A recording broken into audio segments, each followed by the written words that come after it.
Welcome back to the DJI Pocket 2 review on 36 reviews. Okay, we're gonna go ahead and get into it. Let's power on this device. All right, once you power it on, you'll see the gimbal slowly move. I like the rubber finish that they did. It helps for sweaty palms and anything, wet surfaces, whatever. Our SD card slot has been treating us good. On the top right, we have our battery, our gallery. Top left, we have how many pictures are there, and we can like and delete. Y'all seen how fast it was to hit that like. Now go hit mine. I appreciate it. Here's your gallery, of course. Swipe over, and that was your right swipe. Your down swipe will give you your settings box, which is really cool. There's tons of settings in here that you can go through on the fly and just adjust things very quickly if you need to. I never mess with the settings. I'm just gonna be very honest with you. I've been using this camera for my other channel, Project Garage 36. You guys go subscribe to that as well. Now, here are some more settings. We have our accessory tab, our face tracking mode, full screen mode. In the top right is our storage. You can also format the card here.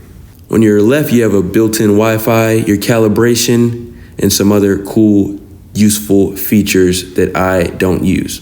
Just being honest here. Story mode, that's a good mode if you just want to create something on the fly, which also works anywhere.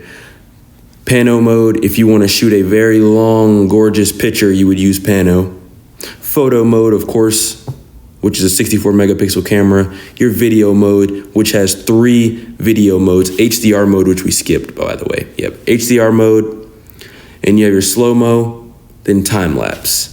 Time-lapse is great for outdoor occasions if you want to just record everything very fast. Now, we up swipe, and we have our recenter button. We have our flip, our slow follow, and our fast follow. I don't use neither of those, but very helpful. That button's not working. Okay, but tilt locked, follow, and FPV mode. Those modes are also very useful. Photo mode and video mode you can change on the fly without having to mess with the interface. As you see, I have it on a tripod. These are your resolution modes, 4K, 2.7K, and 1080p, which all run on 60 frames per second.